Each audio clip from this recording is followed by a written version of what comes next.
Hi guys, and today I'm at Bicester Heritage because there's a little bit of a track facility out here, and guess what I've got to drive on that?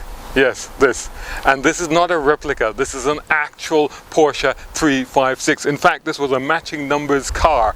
I say was because I don't know if anybody's noticed, but it's got Electrogenic stickers on this.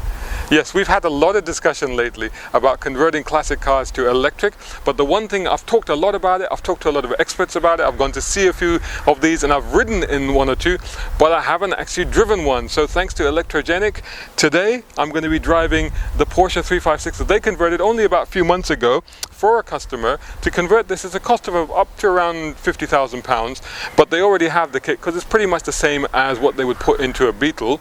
Adds a little bit weight to the car, 36 kilowatt battery, but 120 brake horsepower. Everything else is retained. So the gearbox is still there, the suspension is the same, the brakes are the same, everything is retained, everything is normal, non-power assisted steering, all the rest of it, everything is there. This car is beautiful. I think it's a pristine example, so everything is there. It can be reverted back to petrol engine if you wish to do so. It can be done, but I've heard that the client is so happy with this and he's got quite a collection, he might be doing one or two more of them. Anyway, this car is a 1967 Porsche 356, as I've said, recently converted, 36 kilowatt battery, and it has a range of up to about 150 miles on a full charge, and you charge it from where the petrol filler cap used to be, right there, so you can plug that in. Inside is pretty much exactly the same, and the only way you can tell is if you open the glove box and there's a display in there, but otherwise it's exactly as you would expect it to be. So the pros and cons of converting classics to electric. Well, those people against it will say that, well, you've ripped out its heart. It's not the same thing anymore. The emotion is gone. The whole point of it is its engine. All of that I can't really disagree with. On the other hand, people will say, yes, but it's easier to use, it'll start, it'll go, it's cleaner, there's no fumes and there's no noise, and actually it's a lot quicker as well. Well, we're going to find that out, so we're going to take it for a little bit of a drive and see what it's like and see if I'm swayed one way or the other. It's the first time I'm actually doing a 356, let alone an electric conversion of a classic car. So this is the first time at Bicester Heritage. They have a track facility out the back, so we are going to take the car out onto there. So it's got a manual gearbox. Everything is original on this car apart from obviously the drivetrain. So the same battery, same brakes, the original brakes are there. The gearbox is the actual gearbox. I don't need first gear, so it's in third gear at the moment. So I'm just going to take the handbrake is off. The car is on. I can just hear the whirring of the battery in the background. So it's ready to go. So it's in third gear. So actually you can move off in third gear. Yeah, here we go. It's moving. Not the quickest thing in third gear, but it is moving. So this is my first time out onto here. So just do an exploratory run first. Here we go. So yeah, nice and comfortable. It's interesting in the 356, massive steering wheel, massive, like dustbin lid massive, and no power assistance, so that's quite heavy. Quite a bit of space. It's a bit cozy for two people, but until I'm 6'2" and obviously with long legs, but no issues at all with the space. Plenty of space indeed, no problem at all. Good visibility as you always get in old cars, all around. You know, you just look around and you can see everything. Now, they put battery pack in the front, the motor in the rear is replaced, and just behind the rear seats there's a bit of space where they have put the batteries as well. In front of me, I just get the traditional dials. Batteries take a little, the brakes take a little bit of pushing to get used to them, but that's always the case with older cars. Okay, so we've done one lap like that. When I get to the top of the straight, I might try, wow, the thing, you can actually really check it into a corner. It doesn't feel particularly heavy. You can feel that the center of gravity is quite low. The brakes do take getting a little bit of used to. I'll just do one more lap actually. So this corner here is a bit tighter than I expected. Okay, so that's fine. Now in front of me, I got the traditional dials. So what's happened is that the fuel gauge has now turned into the charge thing, and I think the rev is telling me how much its juice is actually using. 30 kilowatt battery, 120 brake horsepower, and it gives it a range of about 150 miles on a charge. To be honest, it's up to, so I mean, I can change. So hang on, this is, I don't know what gear I'm in now. I think that's fourth. Okay, so I'm in fourth gear now. That's good. Yeah, that's the first time I tried changing gear. So I will stop here at the beginning of this straight and let's try a standing start. So this is interesting. So we're on the straight bit now.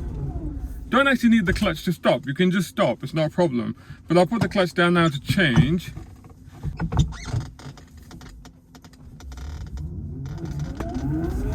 Right, I'm not sure what gear that is in, but that's pretty quick. Well, I don't think that is, oh that was second gear actually.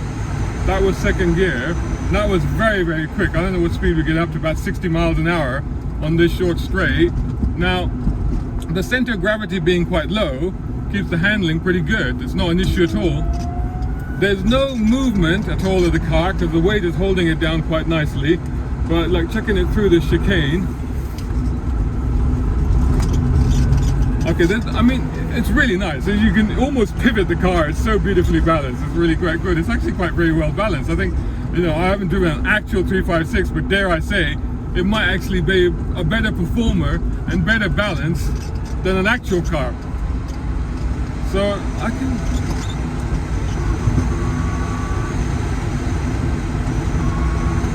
yeah, so it is changing, but when you can actually use it as a normal, yeah, you can. So I can change from fourth to third, and that works. When I come back, I think I might ask him just how to get into that first gear to do that full acceleration run. But so far, this is actually proving quite a joy to drive. Good turning. The balance is really good, you know, it's not a problem. The steering means you do have to know power steering, and I'm sure you can have all of these things, you know, incorporated if you wanted. This is great. And you just hear the whirring of the motor, but you don't get too much else, you know. That's what it's like. Yeah, I mean, again, like, I would have the brakes uprated and maybe power steering installed if this was my car. But that's pretty much all I would have done too, but otherwise it's fine. And maybe some artificial noise added, you know, that might be the way to do it. So part two, I've now found where the gears are exactly. Don't need the clutch to take off. Okay, that wasn't actually engaged. Let's try third gear. Yeah, now we're moving. Okay, so when I get to the top of the straight this time, I just had to do a little pit stop to figure out exactly where the gears were, because it was the first time I'd actually changed them on the move, as you saw. When I get to the beginning of the straight this time, I'm going to try and switch it into first gear to see the full impact of the acceleration of an electric motor in a classic car, which is quite extraordinary. I don't think any 356 has accelerated as quickly as this one is about to do. Let's see. Let's see if I can figure this out. Okay, so straight. So let's go clutch down. This is the neutral area. So that should be first. So let's go. Okay, so I don't need to start with the clutch. Here we go. Whoa! Oh my God! Oh, I think the seat has actually moved. Wowzers! The needle's going crazy. Oh my God! I definitely got up to over 60 miles an hour there, no problem at all. But I mean, this is quite hilarious. The fact is that, yeah, no, I don't think any 356 accelerated as fast as that previously, unless it's a race spec one or whatever. This is a regular car. You can drive this on the road. You can drive it for 120 miles an hour. You know, a little bit of movement. I mean, just pivots around that little corner there, and quite nicely done. You know, really, really cool. But yeah, I mean, there you go. You can power on through it. It's absolutely incredible. So how about at slow speed? What is it like at slow speed? Let's stop going crazy. Let's drive it at slow speed. Like I said, you can just leave it in third for most of the way around. No sound. I mean, again, it's difficult. It's not, you know, we don't assess this like a new car because it is a classic car, and everything in the car is exactly the suspension, the brakes, the gearbox is exactly as you'd expect it to be. It's the same thing. Only thing that's changed is the battery packs are there, and the motor is now an electric motor.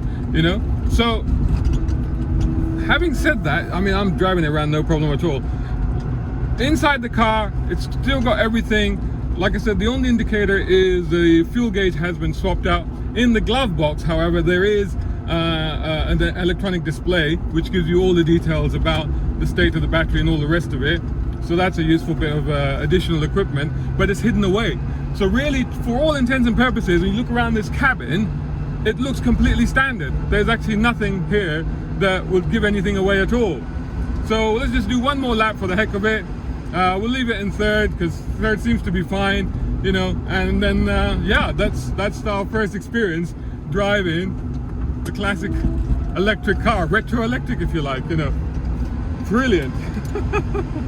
Wow, I wasn't expecting, I mean, yes, okay, you do miss, you can really get the power down early, no problem at all. Oh my god, this is, oh my god, this is an actual 356. I have to keep reminding myself I am driving somebody's actual 356, so, you know, maybe, you know, I should be a little bit more contemplative about that. But anyway, the reality is that it makes it daily drivable. It's fine. Yes, the smells are not there. The sound is not there. You know, there's no smell of oil, there's no smell, there's no petrol fumes or anything like that. But everything works on the car and everything is fine. And like I said, I mean, I think I would probably make a few additional changes to it. But other than that, I think it's absolutely fantastic. So there you go. That's my first drive of a classic car that's been converted to electric power. I have to say, you know, I can't see any reason not to do it, apart from if you really, really want the fumes and you really want the sound. But if you just want something that works and drives and actually performs really well, it works. So after my drive in the Porsche 356, which turned out to be a lot more exciting and interesting than I thought, and if you're asking am I swayed, I think, well, I kind of am a little bit. I've now turned up at Electrogenic headquarters to see what they get up to here, how they do this work and what goes into it. I'm going to meet up with Steve Drummond, who's the founder, and he's going to talk me through some of the projects that they're working on, including some interesting tidbits of news which maybe people don't know about yet, and it's going to come out soon. But also he's going to talk me through the actual cars that they have on display like behind me, and some interesting stuff like this Triumph Stag here, if you can make that out. It's got an interesting little extra feature which I think people like me, I think, will quite enjoy. Welcome to Electrogenic. We're spread over 2 buildings here in Kidlington, and this is the dirty end. This is where we do the metal bashing, the design and development of all of the drivetrains. This is where we do the physical conversion of the cars. And over there, where we'll take you in a minute, is all the electronics and the clever stuff. So in here at the moment, I can introduce you to 2 cars. This is a Mini. We do 2 versions of the Mini. One has a full gearbox, like this one, so you can go up and down the gears, and that means that it's really, really, really fast. So very cool, very exciting Mini. This one belongs to a Small Car Big City, which is a London-based tour firm, and they're going to be taking lots of American tourists around in a very cool retro but fully electric Mini. This will be the first classic electric car available to hire. Yes, it's in the process of being approved by London Transport, so it's going to be a very cool and very unique experience for the Small Car Big City customers. Over here you see we have a couple of Land Rovers, so we do a lot of Land Rover conversions. There are different technology packages that we put into them. These particular ones we sort of styled as the urban model. These are automatic by design, so no gearbox in these ones. Very quick, very smooth, but relatively economic conversion. The car you see here, the red one, belongs to Worthy Farm. So we had a big Innovate UK program where we were developing our technology in conjunction with Worthy Farm, home of the Glastonbury Festival, where we have had Land Rovers driving around for the last year now, being used by the farm hands every day and carrying on through rain, sun and shine every day in all weathers. It's been a great proving ground. and also in conjunction with Cardiff University, who've been helping to develop the predictive nature of the tech that we put in. So very, very cool program. Where that's taking us is the idea is to provide kits to landowners, so a very inexpensive conversion of a diesel Land Rover to all electric. It has about a 4-year payback, so a real hard economic proposition. So there's a few appeals. One is there's 36,000 farms in the UK that already have renewable energy generation on site, so they have very, very cheap electricity. So you run the Land Rover on electricity versus diesel, you save on Worthy Farms figures about £6,000 a year, which is a big incentive. There are lots of subsidiary incentives.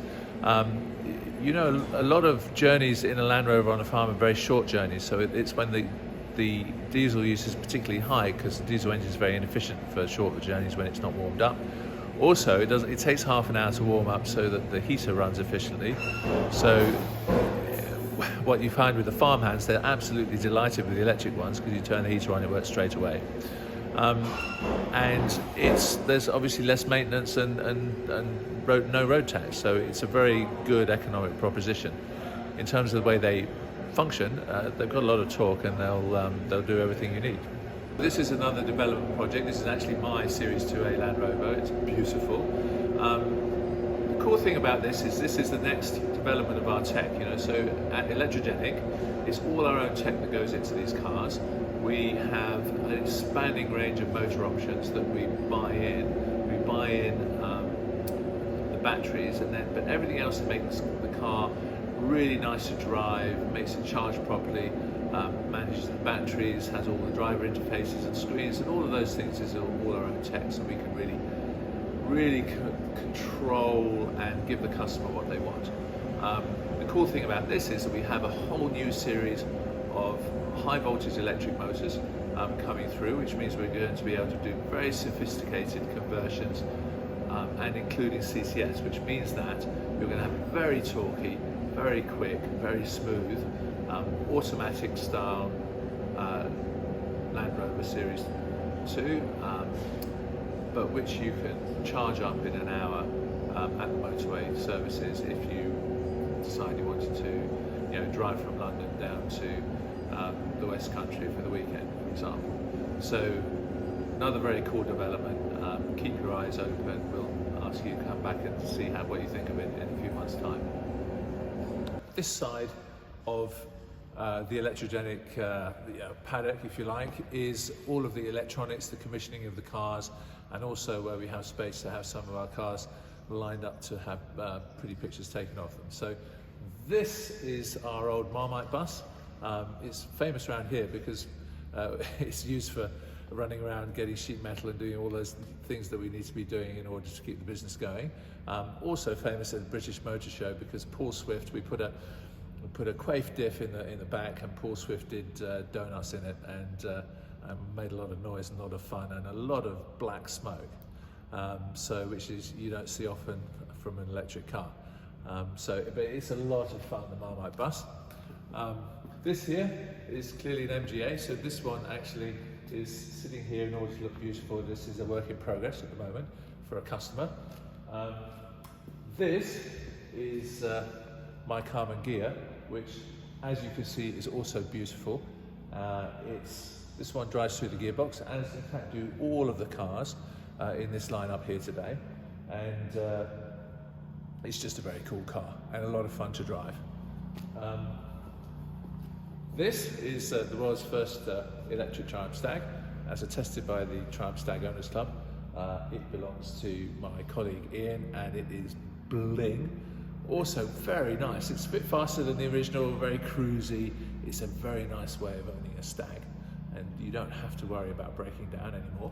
So this one actually is just an interesting point.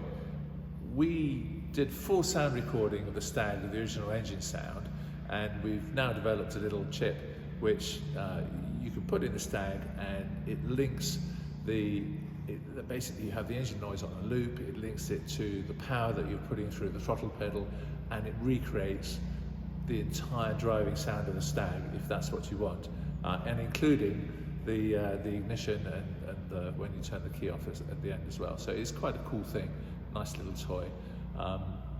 And by extension, we can make it sound like anything you like. You know, I'm personally in favour. I want a car that sounds like the Starship Enterprise. This is another beautiful car. This is what we think, we're pretty absolutely sure that this is the only real 356 converted to all electric in the world. And it is an absolute marvel to drive, as you know. Cute thing about it is that although it's very pretty under the bonnet, it's even prettier at the back because the owner wanted to keep our Perspex floor that we put in for a show so that he can show all his friends. But the real thing about it is it just drives like a dream, and it's a really engaging drive, just as it was before, but better. This is currently still the only electric E-Type in the world. You know, the one for Prince Harry it died and it's now in a museum, and nobody else has produced another one that's actually running yet. This handles beautifully. I've had this on the track. It's actually 100 kilos lighter than the original, and so it turns into corners like you wouldn't believe, and it is a dream. It's also very pretty under the bonnet. One of the important things we do at Electrogenic is we want to make the cars that have something that you want to look at, that you want to be involved with. They're beautiful old cars after all. No point in putting something that looks like a septic tank under the bonnet. The idea is beauty to match and display and bring out the beauty of the engineering. As we've been going through these conversations, highlighting that the tech that's going into these is all our own tech.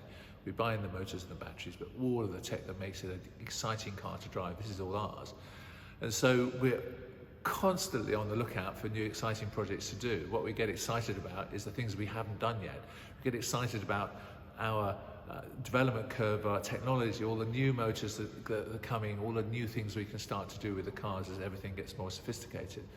And we need more talent too. So if you have a project, if you have skills and a burning desire to make beautiful cars but all electric, then please give us a shout.